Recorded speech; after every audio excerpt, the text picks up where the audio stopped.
Welcome to the Wish I'd Known Then podcast, where we focus on how authors found success, looking at strategies that have taken them to the top of the bestseller charts, as well as what they've learned from their mistakes.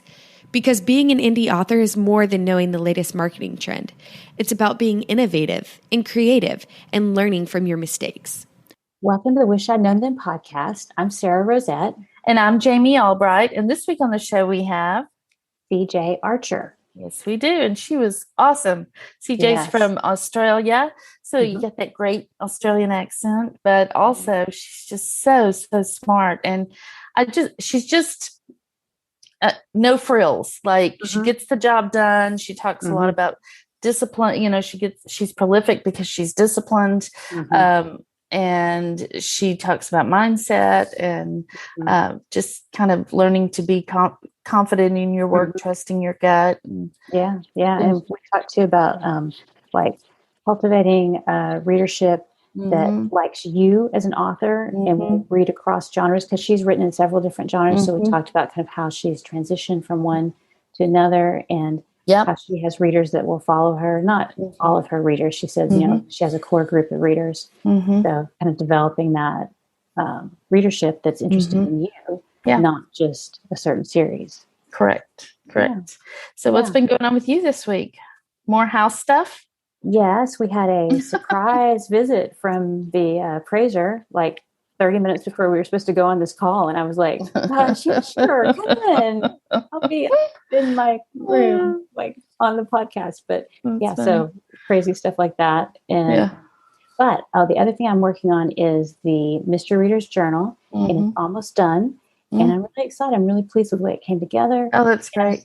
It's a very unusual, like people talk about collaborations all the time. And I really don't have a great desire to collaborate with somebody to write a book, but this has been very collaborative because of the way, you know, like the designer would send me some different fonts and I would pick a font, and then she'd send me the frames and I pick those. And so it's just been, I feel like it has been a collaboration, and I feel like she would send me things that no matter what I picked, it was going to look good. Like she would send like 6 choices and I could pick any of them and it would be fine, you know, because I'm not really that great with design. Right. So, but I'm really pleased with the way it turned out. That's great. And so it'll be out soon. You've been wanting to do one of these for a long time, so I'm glad you're getting it done. Yeah. And I sent it to one of my friends who is a big planner person, and she was like, she loved it. So that made me feel better. Yeah. So getting near the end of that, which is nice because the rest of my life has just been a little crazy. And I haven't been able to accomplish anything. So that's been nice. What about you? That's good. I have been a little under the weather this week, so I've just been getting writing in when I could,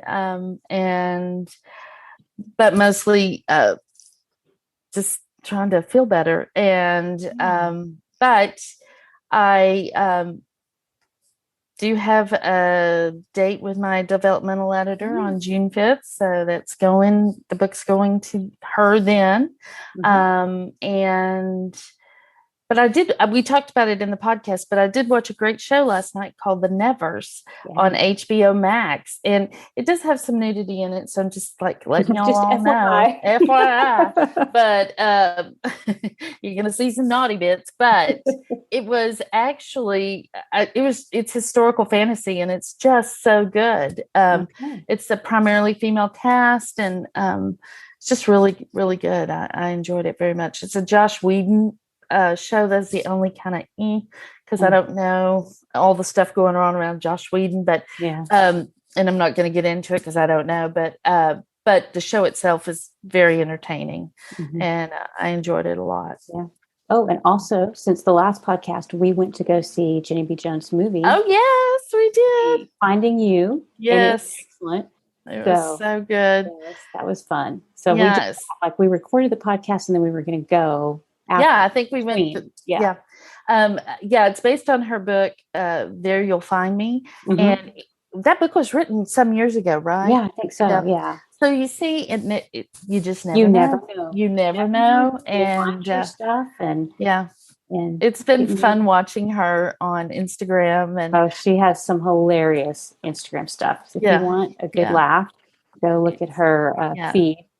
It's Jenny B. Jones, and but it's very exciting. It's always exciting when somebody in the industry gets this opportunity, and it's just really fun. So so we're really happy for her, and so there's your movie and streaming choices for the week. Yes, exactly. Exactly. Well, let's get on with the interview because it is awesome. All right, here's CJ. So we're really happy to have CJ Archer with us today. Hi, CJ. How are you? Hi. Good morning. Thank you for having me. Oh, it's nice for you to be here, and it is early for you, I think. It is early for me, but that's fine. That happens when you live on the other side of the world too. That's right. That's right. Well, let me read CJ's bio. With more than 2 million copies of her books sold, CJ Archer is a USA Today bestselling author of over 50 novels in historical mystery and historical fantasy. She lives in Australia, sets her books in England, and has fans all over the world. That's great. I love that. So tell us how you got into writing, CJ. Yeah, I guess like most authors, I was just a daydreamer from an early age. We went on long family road trips around outback Queensland and Australia when I was young, and a lot of boring scenery. So I just closed my eyes and dreamed up stories, and eventually you write them down. In my 20s, I was just writing a lot of short stories. Actually, I started with short stories and tried to get them published in women's magazines here in Australia and overseas. And I got some published. So I made, that was a good introduction for me. But I really wanted to write novels. So sort of throughout my 20s and beyond, I was just honing my craft on novel writing and writing different genres and attempting different things and learning my craft. And eventually in I don't know, about 2006 or 7, I got an agent in the US. I'd been submitting for ages and eventually landed an agent. And unfortunately, for a couple of years, she tried to sell my books to publishers over there, but it just didn't happen. And I don't know if you remember, but the global financial crisis hit around that time. And so publishers were no longer interested in putting on a brand new author, unknown. So the agent let me go, and it was probably the best thing that could happen to me in hindsight, because I was, in about 2010, throughout 2010, I was reading Joe Conrad's blog, which is how a lot of independent authors got interested in independent publishing. And from there, I just sort of never looked back. So I published my first book in January 2011, which was probably, fairly early in the game. And it was quite... it was very new, and there was a lot of stigma around it still. So I didn't really talk to anyone about it for a while, but it's grown since then, so it's all good. That's great. That is awesome. You were in the beginning. That's amazing. Well, almost at the beginning. It was very early on, and I think independent publishing just suited my personality. I'm a bit of a loner, I guess. I don't know, maybe all authors are, but I just like the fact that if my books failed, if nobody read them, it didn't matter. Like there was no publishing company putting money behind me, an editor who'd backed me, and I felt more comfortable that way, and I could just work to my own schedule. And I mean, I was lucky as well. I did get a contract with Montlake, the Amazon publishing arm, I think they picked me up in about 2012. I was one of their launch authors, I think. But also, I was one of the first authors they dropped. So, which is, that's another good thing that happened in the end when you think about it. I was grateful to be picked up and grateful to be dropped as well, because it meant I could just continue with my own journey and worked out do well your own thing. So. Works out well for a loner when you like doing your own thing and being independent. I think it really does. Definitely suits certain personality types. Well, what is your definition of success now? Now, well, or has it changed? I guess that's a better question. It's certainly changed. I mean, I think, well, I guess it depends on what your goal is. It's hitting those goals, isn't it? And you have different goals at different times of your career. I mean, it started with that very first sale to a complete stranger. When you see that one come in, it's like, wow, I can't believe someone actually paid money to read this. So, it starts with that, and then I guess it's hitting a certain income level. It all happened for me at such a good time. My second child was about to start school as a 5-year-old, and I hadn't been working while he was little. I'd sort of worked part-time when my first child was little, and but I stopped when he was born altogether. And then I said to my husband, look, this he's going to school now. I've got time. I will pick up a part-time job, but let's give it a year. Like, I'll try, this was the beginning of 2011. I'll try this independent publishing, and I've got some novels ready to go. The agent had edited them, the US agent, with me, and we'd done some thorough editing. So I had some ready to go. And I said to him, look, if I can't make the same amount of money I'd be making as in a part-time job, then I'll go back after this year, but let's give it a year. So he said, yep, let's do it. And I was really fortunate that after that first year, I was making what I would have made in a part-time job, and then I could just see the potential for it to grow, and it did.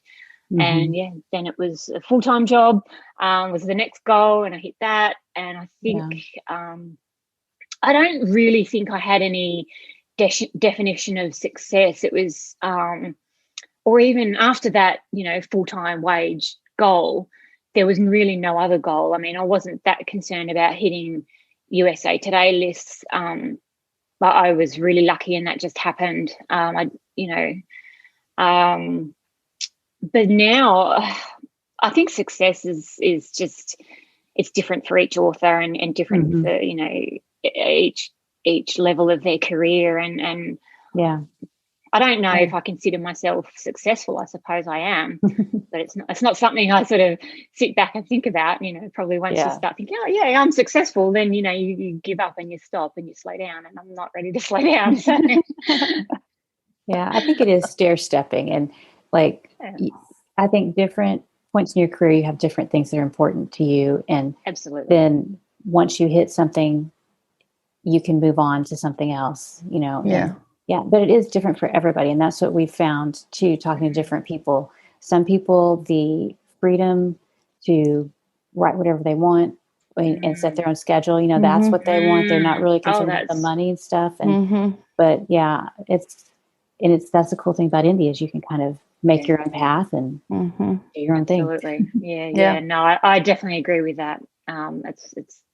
It's probably the best part of being indie, isn't it? Is the not just the control you have over the product, but the control you have over your own time. Right. And when you are a mum, that's massively important. I remember when I was with Montlake, and the first 2 books I'd already published independently, and they picked them up. So, they repackaged them. They were ready to go, but they wanted a 3rd book in the same series. And so I wrote that, and then they sent me the edits on Christmas Eve, and they said, get these back to us in 3 days. And I'm my gosh, you're kidding. Oh my goodness.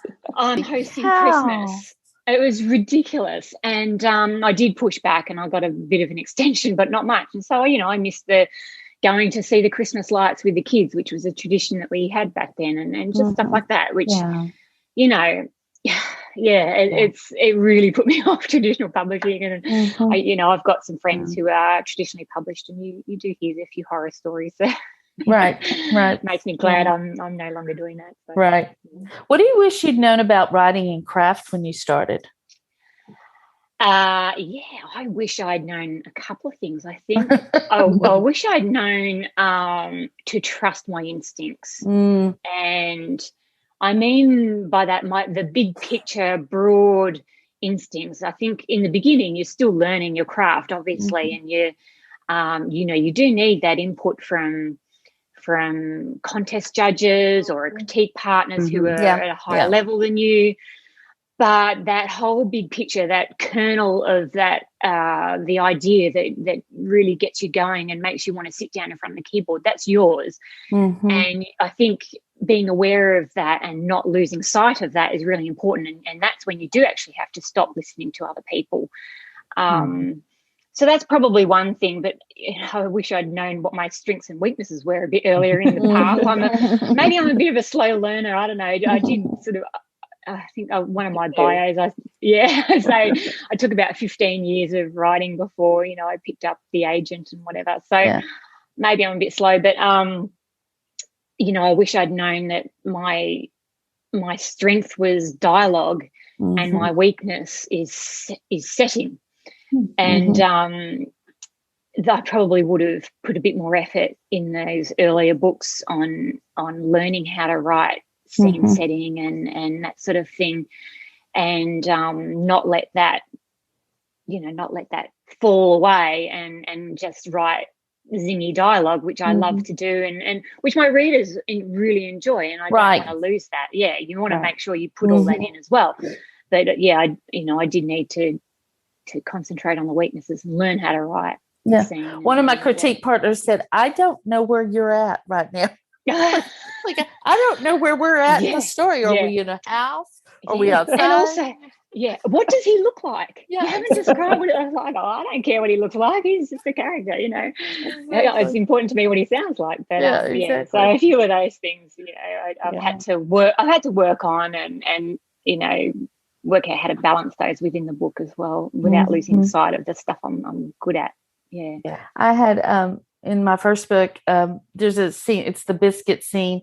And my critique partners both said, it's funny, it's hilarious, but you probably don't have to have it in there. And I was like, yes, I do. Like I do. And so I kept it.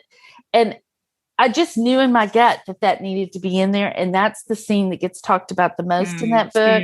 People, when they review it, they talk about it. And so, listen, you just have to listen to your gut sometime. And absolutely do. Yeah. I think as a young or a new author, you maybe haven't got the strength to stick with your vision of the book. It's so easy, particularly when your critique partners are further along and than you and very experienced, and it's hard to say, well, no, that's not my vision. But neither one of them really read romantic comedies like I did, and so I feel like that's the only thing that kind of saved me, because because they were my mentors. I mean, they taught me to write, and so it was very hard to say no, I'm leaving it in, and I'm glad I did. You're glad you did in the end.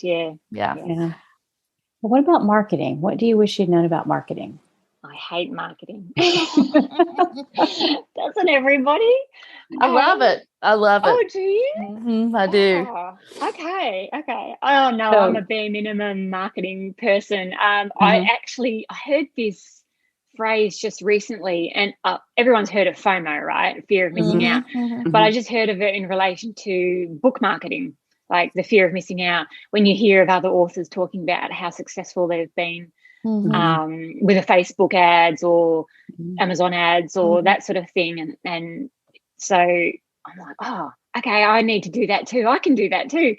So you give it a go, and then, it kind of doesn't really work, or it sort of works, but not really. And you tweak and change and that sort of thing. And then you stop.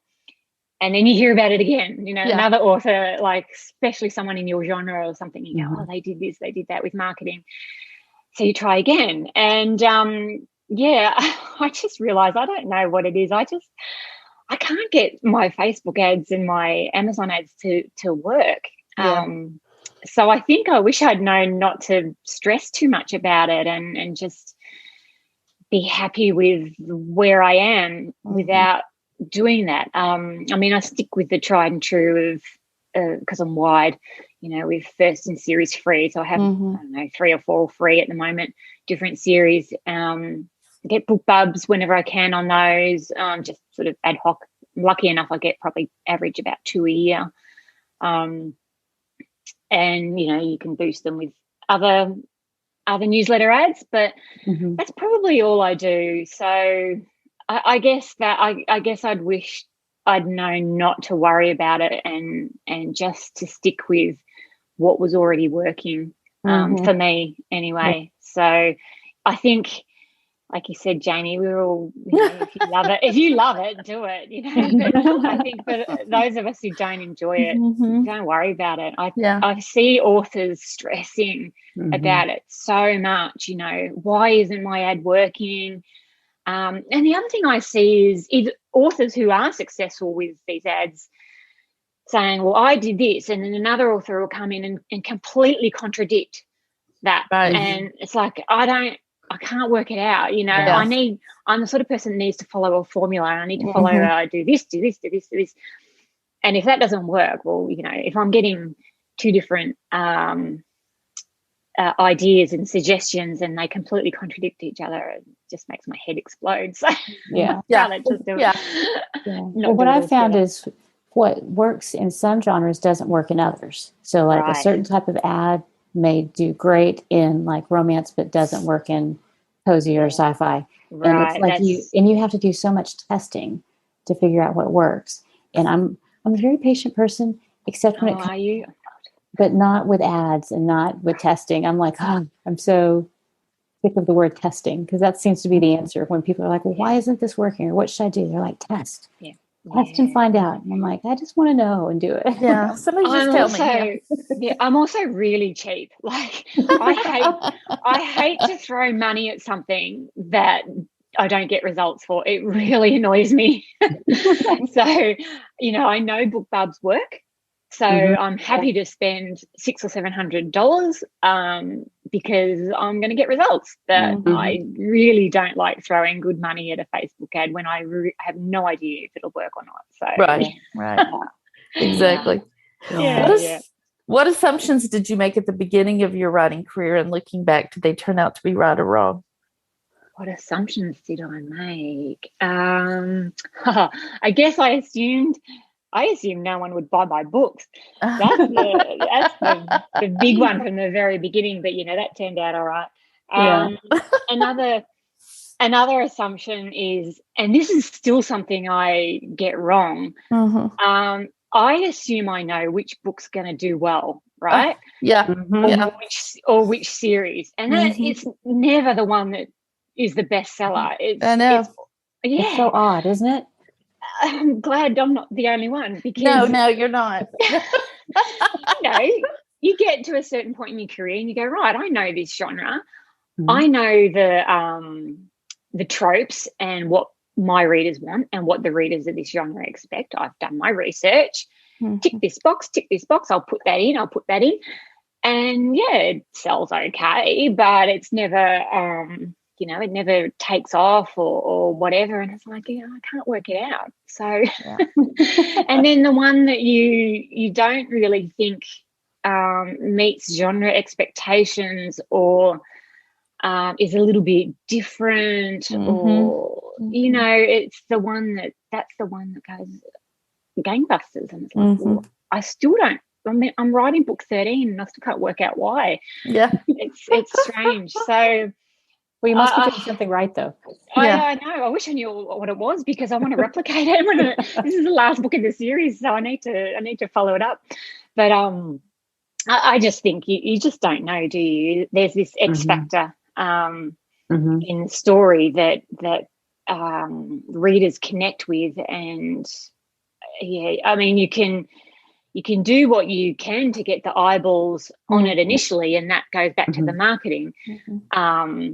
But even that, I mean, I get a book bub on one book, a freebie, first in series, and then a book bub on another one. And why does this one get so many more downloads? I mean, there's something about it from the cover to the blurb that's hooking people straight away, and I can't.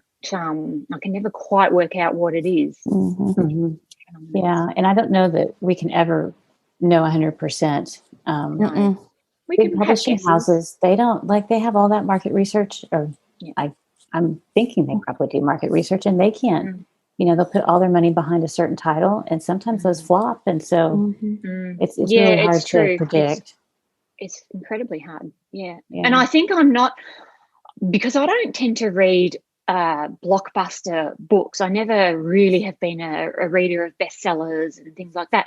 So I guess that maybe it's hindered me. I don't know. I've never really known what makes a bestseller. I've never really studied them as such. But for the Glass and Steel series, I just sort of hit on something out of the blue.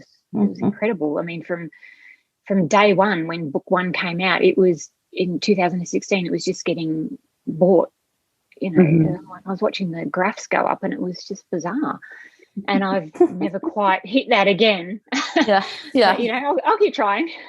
So that's your historical fantasy, right? Yeah, that's one of my historical fantasies, set in Victorian London and has magic in it. Speaking of, I've been last night I almost binged the whole season of The Nevers on HBO Max. Is it good? Oh, it's so good. It's so good. And all right. It's historical fantasy. It's really good. Yeah. I can't remember. I've seen it. It's here as well. Yeah. And I think it might be on Foxtel, and I taped the first one. And I'm this person that I wait to hear if there's buzz about something. And I haven't seen any buzz about it online. Often I'll see something in Facebook groups, other authors will talk about stuff, and I haven't seen any buzz for that. So I hadn't either. And I didn't even, I went to HBO Max to watch something else, but it was a little darker than I wanted. And I saw that and I was like, oh, wow. And it really, I went through 4 or 5 episodes last night. It was really good. Yeah. I'm hooked. I'm gonna watch it now. Yeah, try it. Yeah. Because I looked at it, I went, oh, that's right up my alley. I should really watch that. Yeah. I was saying it was a little combo of Wild Wild West and I love that. a little steampunk, a little steampunk, and so it's kind of cool. Yeah. So we'll start the buzz right here for that. Yeah. Let's do it. Let's get people watching this. It's amazing actually how and this gets back to the not watching or not reading blockbusters. Yes. Yeah. Have you seen Harlots? No, but I've seen the show. I haven't watched it, but it's on my list to watch. Well, it's really good. It's really good. Yeah. And again, no one's watched it. There's no buzz about it, but it's fantastic.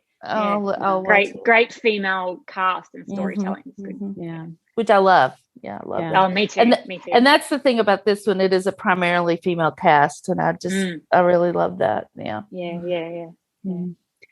Well, so now we have our to watch list. So. Yes. We've sorted out what to watch next. That's good. Yeah. But I mean, that shows the power of personal recommendations, Absolutely. And that's the best thing for marketing. So that's good. So best kind of marketing, and it's free. Yeah, it's free. Yeah. So have you ever had an idea that you thought was just super brilliant and it turned out to be not so great? Yeah. I mean, we all have, right? So this is a public service announcement to all historical romance authors out there, because I started in historical romance. Do not write Elizabethan set historical romance, okay? Wow. The historical romance readers want to read medieval, maybe the Scottish Highlanders, or Regency and Victorian. They're not interested in any other era. So don't write Elizabethans, because they're a hard sell. Those were the ones I published them quite early in my journey, and those actually were the ones that got picked up by Montlake, and they did okay, but they dropped them like hotcakes after that, or dropped me like hotcake after that, and I changed after that. So I've I think, I got sick of writing historical romance anyway. that was sort of gave me, the lack of sales there gave me the impetus to try something different. So I guess I thought that was brilliant. Brilliant idea at the time. I mean, what could go wrong? It was Elizabethan. It's an iconic it's an iconic time period, and I put Shakespeare in there, and my heroine was an author of plays, and it was all Shakespearean love. She had to get someone to pose as the guy who who was the pretend he was the auther, and that sort of thing. It was heaps of fun. It ticked all the boxes, but no, it wasn't a bestseller. So it gets back to that the assumption thing, doesn't it? You just don't know. You think you've got something and done it all right, and it doesn't work. So That's funny. Well, what's the biggest mindset change you had to make during your career? Yeah, that's a good question. I think like a lot of authors, I lacked self-confidence, and so just gaining some self-confidence was the biggest mindset change I had to make, and putting myself out there and doing things like this. I was an incredibly shy child, and I lacked a lot of self-confidence, into my 20s, and that came across in my my writing and publishing journey. I mean, it didn't help that self-publishing had a lot of stigma in 2011, but I didn't tell anyone. It was basically just told my husband.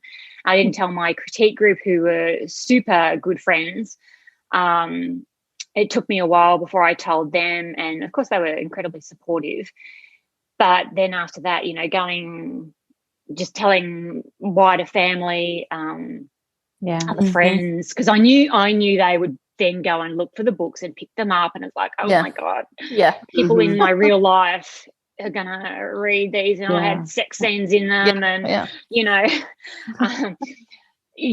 these. It's just a strange feeling. It's incredibly strange, and I still, you meet new people, and it's like, what do you do? And I'm an author. Oh, and then they look up your books, and then they start to read them, and it's like, oh, stop! Please don't read them. I have to look you in the eye. I have to look you in the eye at my son's soccer on a Sunday morning. Just don't do it. Don't go there. Don't go there. So I guess. Yeah, I was going to say gaining that self-confidence. Yeah, I agree, because I think it's with writing, you're putting yourself out there, and it may not be you, but it's a piece of you. And I heard somebody say one time, it's like when somebody reads one of your books, it's kind of like they're getting a little peek at your diary, and they see a little bit of you. But I had a neighbor who said, well, we have a book club. She found out I was an author. We have a book club, and tell me the names of your books, and we'll read one of your books. And I was like, please don't. Just don't read my books. Don't do that. Because I have to see you every day. Yeah. Absolutely. No, it's a strange feeling. I think I don't know how other authors cope with it. That's true. Yeah, my aunt was going to do a book club, and my mom said at her church, and my mom said, they want your first book. And I said, what?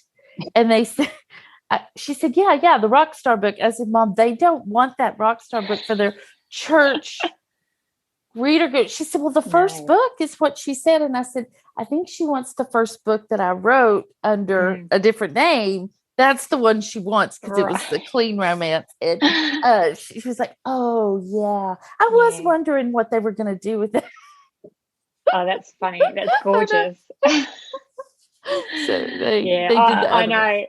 I had a friend of my father's actually email me, and she said, oh, your dad tell me all about your books. And so I went and got them. I love them. I'm like, oh God, that's just this lady in her 70s, and it's a little cringy. It's cringy. And even the books that I no longer put sex in my books, and there's barely even kissing, but it's still, like you said, you're putting yourself on the page, and it's not you completely, but it is a version of you. It's probably a better version of you. It's the version we wish we were, but it's you are exposing yourself, and for people who are probably inherently shy authors, it's a huge deal. And I don't think non-authors really understand that that you're exposing yourself, and you have to, otherwise you're not, you're missing something if you don't put that if you don't expose yourself, and I think it comes across on the page if you're not putting it all on there. I think that's why we have such a hard time with reviews, because when people criticize the book, it feels like they're criticizing you, and it's really hard. But so I've tried to kind of start talking about, thank you for reviewing the book, or thank you for running the book in the promo, instead of saying me or my, like, thank you for promoting my book, instead of thank you for promoting me, even because, there's, I feel like that helps me a little bit, but I do know what you mean, that it's very hard to put yourself out there, but then, we have to. I mean, it's like I'm driven to write the books. I would be unhappy if I didn't. So, you'd be want unhappy people to read them. You'd be unhappy if you weren't putting everything into it. I think everything you were and holding back is not doing the book or yourself any service. It's not gonna, you're not going to gain readers by holding back. So but I certainly don't read reviews anymore. Sometimes you accidentally glance. Sometimes I'm looking for a good review to get a pull quote, and you accidentally glance a negative one, or wish I can't unsee that now, Yes, you can't unsee it. That's the best. I always cringe when I read other authors who are, earlier on their journey, saying, they'll get very upset about a 2-star review, and it's like, please just stop reading your reviews. You're not helping yourself. Yeah, very true. Well, you're very prolific, and we wanted to ask you about, do you have any how you're so productive, and if you have any tips or ideas for people that would like to be more productive? I think I'm very disciplined, so that naturally helps. I'm a very habit-driven person as well. Don't break me out of my habits. I've got to do things a certain way every day. So I set goals, word count goals for myself, and I don't beat myself up if I don't reach that goal, because life happens, and there's a lot of business matters to attend to now. That sort of thing. And I don't set a ridiculously high goal. It's an achievable goal, but I try and do it every day, or Monday to Friday at least, and try and hit those word count goals. And I write them down, and if I hit it or whatever. And I think I know not everyone's like that. I've got other author friends who just say, I can't do that.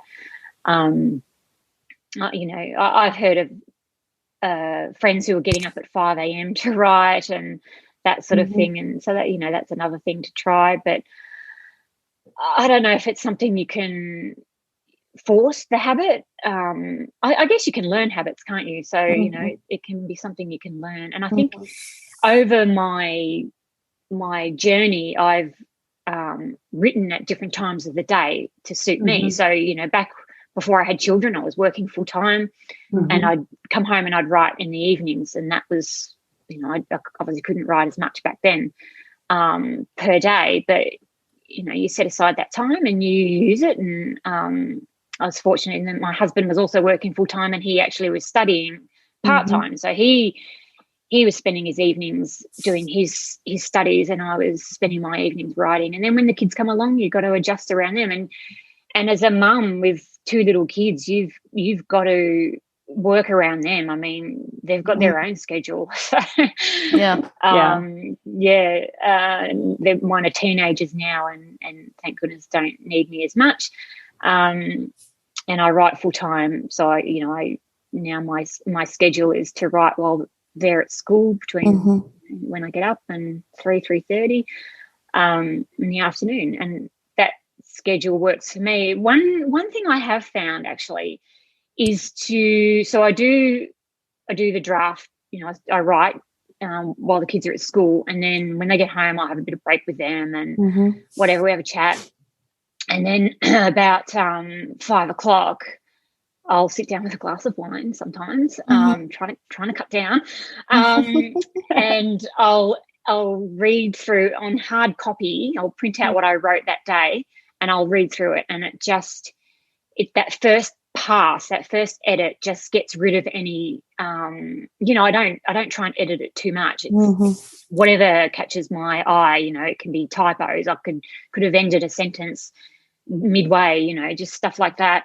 So I'll just do that first, tidy up, clean up, and so that the next day I can go bang straight into the book again where I was. And by the end of that first draft, I've done my first edit and just gotten rid of that rubbish, the obvious things that are glaring mistakes and can just take up your time in that first edit. So that certainly helps me. And I just fit that into my schedule.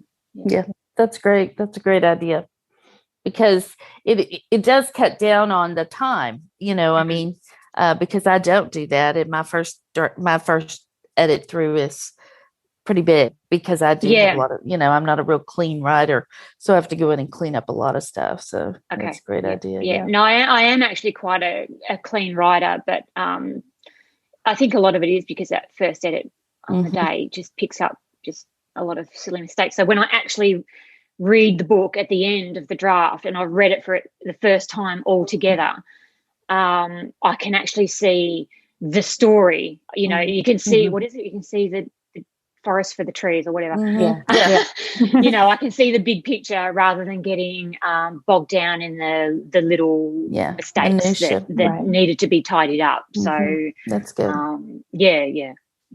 So you've pivoted genres a few times. Is there anything you wish you'd known about writing in multiple genres? Not particularly. No, I've written contemporary romance when I was unpublished. Tried that, was bad at it. And then so I started when I actually got to independent publishing. It was my historical romances were the ones that were ready, edited. So I those were the ones I put up first. And then I kind of just followed the muse from there. I got sick of writing historical romance, or romance is the main plot. I kept wanting to put plot in. I kept wanting to kill someone or there had to be a someone, mystery. Yeah. Exactly. And so I thought, I'm going to change. So I just went where the muse took me, and I ended up after that I was writing historical fantasy set in Victorian setting, but mostly for YA, the YA market, and this is something I wish I'd known. The independent publishing market for YA is not great. I think a lot of YA authors know this.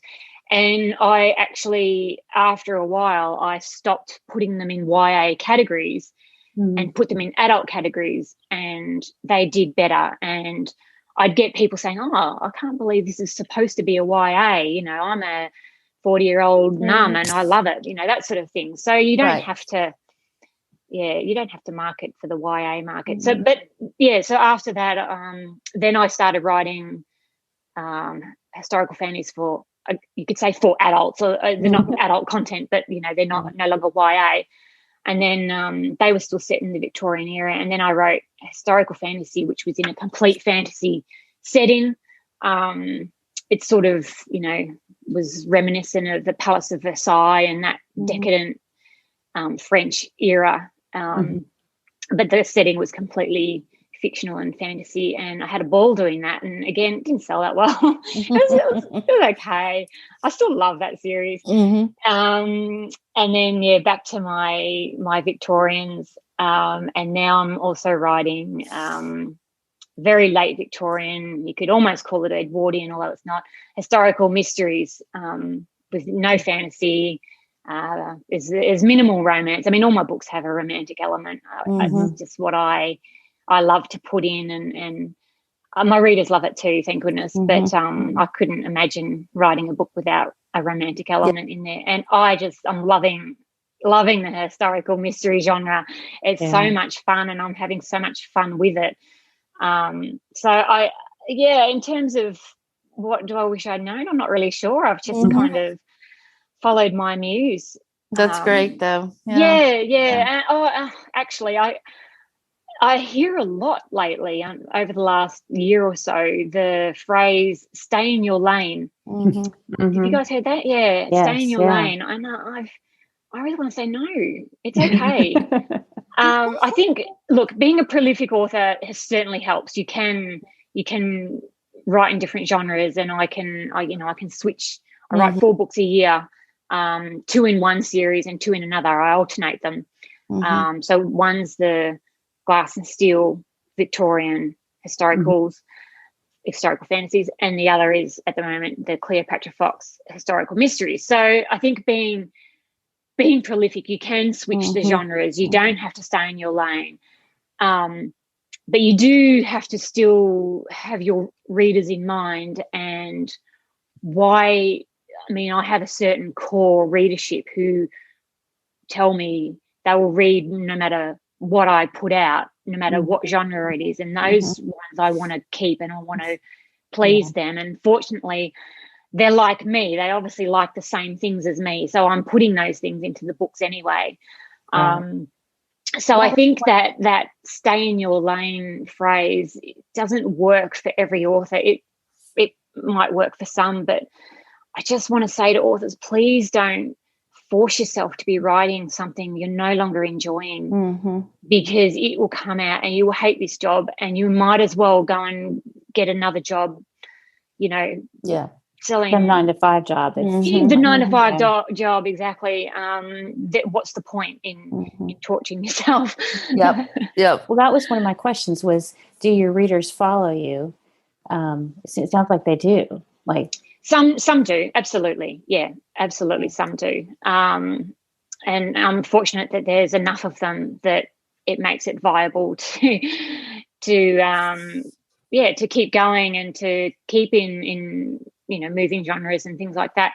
It's certainly, not every reader. I definitely have readers who say, I've read this genre or read this series of yours. I'm sorry, I'm not going to pick up that fantasy in the fantasy setting. It doesn't interest me, and I'm sure I think the fantasy readers will cross over into the historical mystery. I don't see if I pick up new readers in the historical mysteries with the Cleopatra Fox series, I think a lot of them won't go back to my older ones.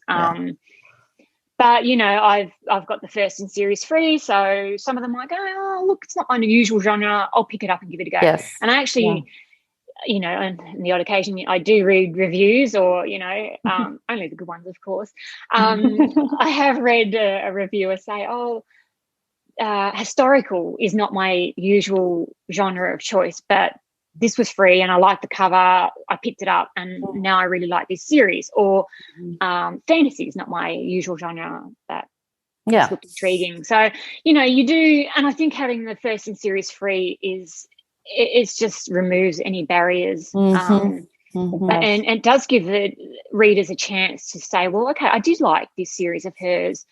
That other series is not my usual cup of tea, but I'll give it a go and see what happens, and maybe I'll like it too. And it's a good thing to have. I agree. First in series free, that you're right, it just lowers that barrier of entry, and I mean they've got nothing to lose to try it. Exactly, just their time, and they can put it down after a few pages if they don't want to spend any more time on it. And I've got to think about how did I discover books, right? Back in the day, I went to the library and I got free books from the library, and I'd borrow a stack and I'd read a chapter or a couple of chapters, and if I didn't like it, I'd toss it and get the next one on the pile. So it's first in series free has just replaced the library system in a way. Exactly. To me anyway. Or borrowing from friends, exactly. That's how I got interested. I was a poor student and then a poor married mum, and I had to read free books. So and then of course you fall in love with something and you're happy to buy it when it came out. But you've got to find a way to, in the first place, to reach those readers. Yeah. Well, I'm curious, how much influence do your readers have on whether you keep writing a series or not? I mean, I know part of it's like how well the series is doing, but to me, I found that the series that maybe that don't sell as well as others seem to have the most vocal fans that love them the most. Right. And so have you found that to be true, and how do you deal with it? No, I don't think I have found that to be true, actually. I find the most vocal from my most popular series, but it does outsell the others probably by a fair bit. At least double some of my series, although the Cleopatra Fox series is only one book in, so it's a bit early to tell. I don't think my readership influence what I write or how I write. I think I've definitely kept the Glass of Steel series going longer. I had a 6-book arc planned for the characters and the plot, and then I realised, no, I can't let this stop at 6. It's just successful. So I thought of, as I approached that book 6, how I can extend it and keep it going. So, but I've got to book 13 now, and it's still going strong. It's sells a lot of books, but I can't do it anymore. It's not that I'm loving writing book 13. Don't get me wrong. But I just can't do it to the characters anymore. I keep putting them through the ringer, and they're exhausted. They want to retire too. So I'm going to do a spin-off, but who knows? The spin-off may not work. It's going to be different characters. There's going to be different plots, and we'll see. But so I think the success of a series has certainly kept that one going longer than my initial plan. One thing I have learned, I think, is to have I think historical mysteries are different. I mean, you can keep those going, no problem. But particularly in fantasy, you do need to have that initial story arc and character arc. But I've learned that keep it open, like keep your options open. Have a backup arc to come in when that first one is coming to an end, and just in case. So I had my historical fantasy in the sort of the Palace of Versailles world set in complete fantasy setting, had a 6-book arc, and I had an idea of a spin-off for that, but the series wasn't overly popular. And I love that series. It was fun. And the spin-off is still calling to me, and I've actually written pages and pages of notes on it, and I hope to get back to it one day, but I can't fit it into my schedule for one thing.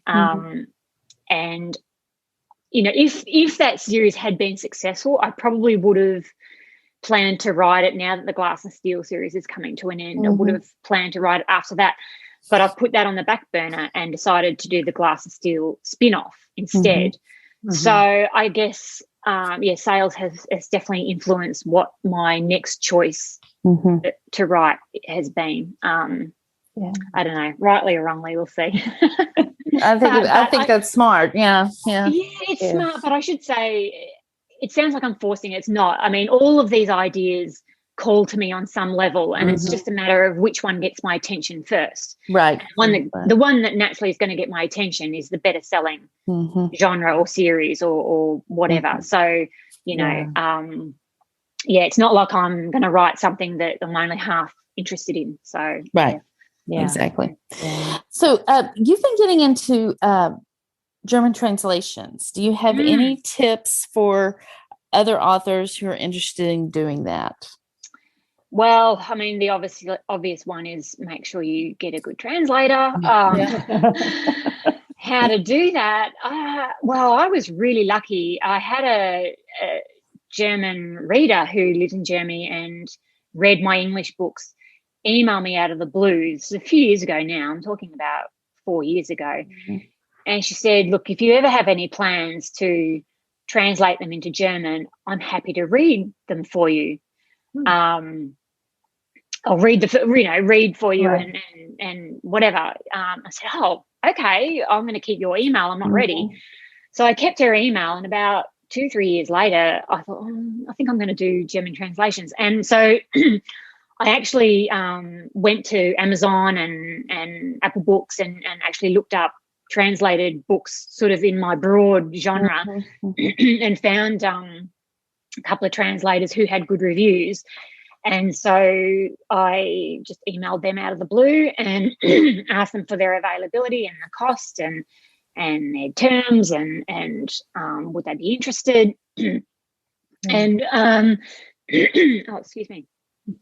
And from there, I was able. I ended up with 2. I whittled it down based on their cost and their availability, and asked them to do a few page sample translation, and I sent both of those to this German reader of mine, and she and her mother, and her mother doesn't read in English at all, but had wanted to read my books. Both read the samples and gave me some feedback, and actually said both of them were quite good. So I went with one of them because she was more available, earlier than the other one. Yeah. And I've just built. I went privately. I didn't go through an agency or anything. We've got our own contract. And I've now engaged the second translator who wasn't ready at the time, and she's a lot busier than the first one. And I've booked her in to translate a different series of mine. So we'll see how that one goes. So I think do your research. Talk to other authors if you want, but do your research. But it's expensive, and unlike audiobooks, I can't check. I know. Yeah. You can listen to your audiobook and go, yeah, that sounds good. But I can't check my translations, and you absolutely have to trust the translator. And so I feel very fortunate that this German reader came along. Yes. So I don't know what I'd do if I decide to do French or another language. And I don't know, it's kind of exhausting just thinking about doing it. I keep telling my husband, can you please retire from your job so I can, you can come and look into this stuff for me and do it, because I just want to write. I know I'm not. It's a bit stressful. Yeah, it is. So you can outsource everything to him. Yeah. It sounds like your German books, if you do more books in German, it sounds like you have a lot of books that will keep you busy for a long time. So. Yeah, look, I guess I can wait till I retire, can't I, and run out of ideas and just do translations or something. I don't know. I mean, the upfront cost is huge, and the risk. I think the risk is great. I mean, obviously, the market's nowhere near the size of the English-speaking market, no matter which language you choose. Right. So it's just going to take longer to earn back your investment, and I'm very hesitant to suggest people up to other authors that they take it on. You're much better off doing audiobooks if your resources are much better. I fully believe audiobooks are where it's at for the future. Are you ladies finding that? Do you find your audiobooks are going well? I do. Sarah's are. Mine are okay, but mine are okay. Mine are with a publisher. I just day before yesterday, my first self-published audiobook that I did I hired the narrators and everything myself, went up for pre-order. So we'll see how it exciting. goes. But I'm excited to see. And it's so good. I mean, they did a fantastic job, and I got, good, big narrators in romance, so that, that helps a lot. I think genre matters in audiobooks. Yes, I do too. Maybe the romance is not as big as the mystery. It is. It is. Sarah obviously finding this too. The mystery market for audiobooks, I think is bigger than the romance. Yeah. Yeah. Well, I think that it depends on your subgenre. And I think that there's like a whole new group of readers is finding me in audio. Absolutely. Or it's opening up new ways for people to find me that wouldn't have found me in ebook. And I'm getting people, like I find that my ebook readers tend to be like their age skews older. And I get emails from people talking about, it's obvious from the things that they say that they're in the older demographic, but then like my audiobook listeners tend to be younger from the ones that I hear. Right. So I feel like that's kind of, that is so interesting. That is interesting. I haven't noticed that actually. Yeah. I'm finding the library market. I'm so glad I went wide with my audiobooks. The library market's massive. It is. And I think it's because it's kind of small right now where there's not, right. Like compared to ebooks, the library market is a little bit, it's easier to stick out, I think.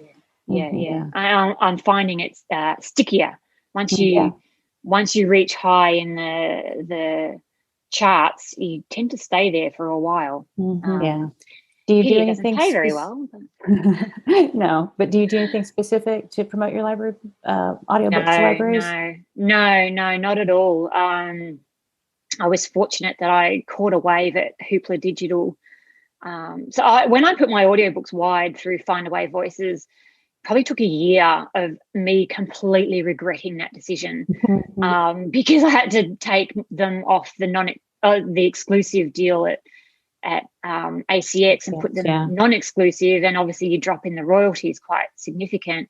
And for a whole year I did not make up that shortfall. And then something happened. I have no idea. This is again, I don't know why things take off. They just do. And